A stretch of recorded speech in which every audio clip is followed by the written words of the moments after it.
Hey, welcome back to the program. This is Real Estate Chalk Talk, and we are in the Money Talk segment, brought to you by the Rack Shack Barbecue and Kelvin Kaemingk, the Money Man, 651-231-2500. This is a segment of the program where we just turn it over to Kelvin. Keith Areno and I just kind of rock back in the chair here and just let him go, right? He needs a little help today, though. I do need a little help. We had a little planning meeting yesterday, and that went into the evening. Yep, I'm hoping we can get some of the benefits of buying a house in the winter too. But why don't you just start? We'll start with yours. So, real quick, we touched on boomers earlier, and I thought it was interesting that an article came out that boomers are renting so much more often. I was curious what you were seeing. If you run into any dead-end listings of boomers saying, "I'm going to sell my home, we're just going to rent," because the stat is between 2009 and 2015, the number of renters aged 55 or above rose 28%, while those aged 34 or younger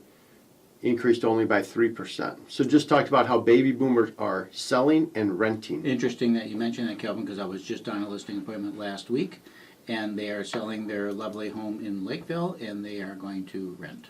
Mm-hmm. Really? Yeah, for no particular reason. Yeah, and that I've had the same experience. Sometimes out of need, due to the fact that they want to take advantage of the market. The market's up. Yeah. Real estate values are up. It is time to sell the house. Right. So let's not screw around. Let's get the house on the market. Let's get the home sold. And either it's a temporary rental situation in that it's a year or so. Right. And then maybe their transition is off to warmer climates here. We're in Minnesota, right? It's kind of chilly in the wintertime. Yep. Yeah. So they still want to stay around for a little bit though, but people are who knows what the market's going to do. So let's get it sold, rent for a minute, and then decide where we're going to be. Right. It says more than 5 million baby boomers across the nation are expected to rent their homes by 2020. Sell their homes and rent. Sell their homes and rent. A lot of that is uncertainty. Because they don't even know what they want to do. Yeah, right. Or Just where what they're Keith going to was be. saying. It's a good time to sell, so let's sell, take the money off the table, so we got that locked in, and then we'll rent for a bit until we figure it out. Right. Other times they'll have another, they maybe will have another property, maybe they have a home in Florida or a southern climate, and maybe they've got a lake place, so they already have one or two permanent, or residences, not permanent, but Right. residences Second somewhere, homes, second homes, so they don't necessarily need a third one now again. Yeah. And then the travel and the ability to walk out of the apartment and turn the key in the door and head off nice. to Europe or Florida or wherever they're going to go. So Good. It's a good option. Yeah. All right. Let's shift gears. So, had a really nice closing this week. Some people. So we're going to talk two spectrums, right? Okay. One is Minnesota Housing Finance bond loan. People didn't have any money to get in. Said, "Hey, do you have $1,000?" And it was kind of cool because these people came in $1,000 at closing. They're getting $775 back. So they literally have $1,000 into the transaction. That's it. So how nicely that works out. And they're real good. They were great working with us. And it's just it's so much easier when people are really cooperative and understand they've got to go through the different steps and get their home buyer education. So that was one. And then the other was an article that I read that says down payments at record highs as home prices increase. So it talked about how in the third quarter of 2017, the median down payment for a single-family home or condo purchase with financing rose to $20,000.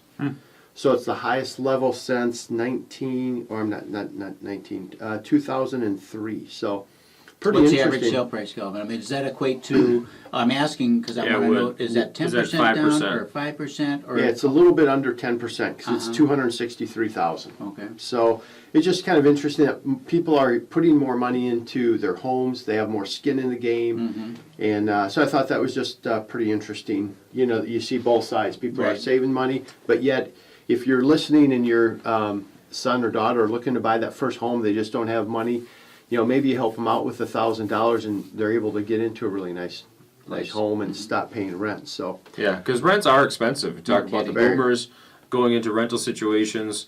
When you have clients that are looking for, maybe they're building a new home and we're selling their home in, pick a city in the metro and we're going to build a new one. A lot of times it's hard to have that all match up. Right. And we do the best we can to help everything align and close on time. But sometimes people are building, construction's taking longer, on top of costing more money.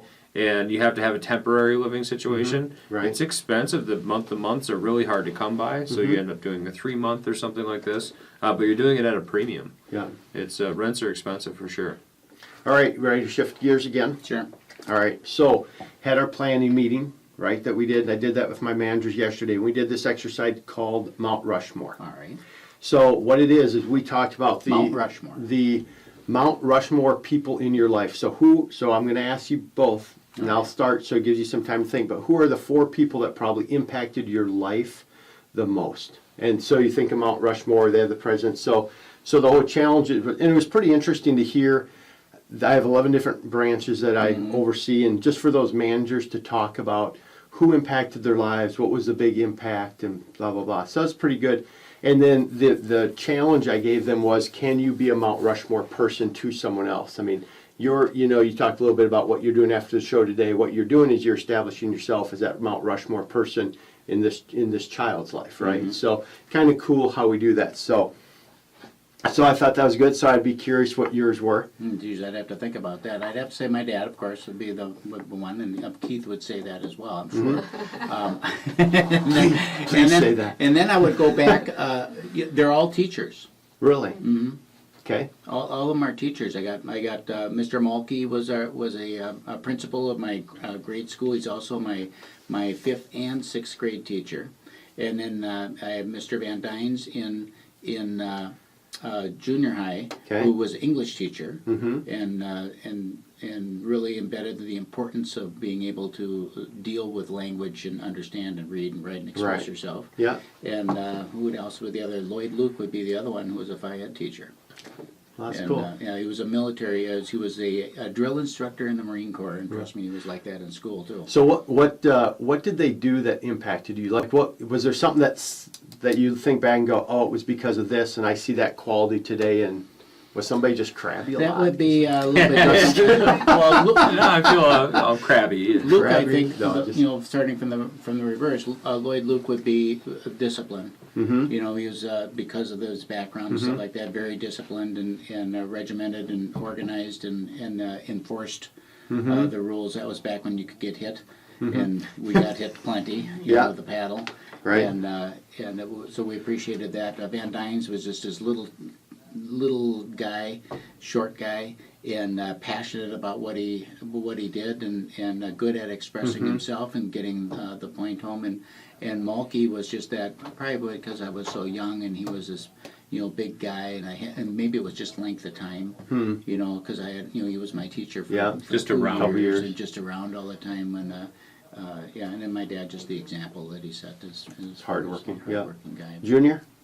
I would certainly say my father Yeah. would be up on the Mount Rushmore for me as an example of a father and as an example of a hardworking man. I grew up and he was always blue collar, and he owned and was involved in landscaping businesses and working a lot and getting Right. the work ethic from my dad and being in a garden center, putting together boxes and throwing potatoes around and picking weeds and stuff like that. Yeah. Just from the time I was, maybe 10 years old, Right. and working and seeing him work hard too, getting his hands dirty. And then I would say secondly would be my immediate family. So if I could say, my children Right. and my wife, Yeah. huge impact. I was talking with Elsiana who's my oldest daughter. I did a school project with her yesterday talking about the preparation of when we knew we were having a child. So Okay. she was my first child. Right. And I remember when I first saw her, I started crying. Right. And it changed me as a man. So having children and being married, having my immediate family, Right. changed me as a person. Yeah. More focused, like laser focused on making sure that they're taken care of and the things Right. that I need to do as a man from the example that I got from my father Right. to provide for them, care for them, and be there for them. Right. Thirdly, I'd say my siblings would be another Really? one if I could have a Interesting. group. I learned a lot from having multiple kids in my family. So, having a brother and 3 sisters, you learn to negotiate, you learn to communicate, you learn to care for, you learn to love, hate, and you learn a lot. You can go through all the emotions. You learn a lot from your siblings, and Right. I had 3 sisters. I think was most impactful for me. I respect women so strongly, and so to have 2 daughters, it helps me relate to my daughters and care for my daughters. That's good. Having to care for 3 sisters and all that goes into that. The 4th one, that would be hard. I guess I'd have to say my mom, in that, again, having 3 sisters, but seeing my mother as well and how she kind of handled the family growing up too. The management. I'm the cooker, in the family. I take care of my family nutritionally, and I got a lot of that from my mom, and seeing her do a lot of that. So, and a lot of my discipline tactics, I think, came from her that. as well. So, I think those would be the top one. I think maybe the mount itself is God and staying grounded in faith as well. So we'll end it on that. We're going to say Merry Christmas and Happy New Year, I think, because we're going to be off for the next couple of weeks. This is Real Estate Chalk Talk. Log on to hittnergroup.com, hittner group.com. See you next year.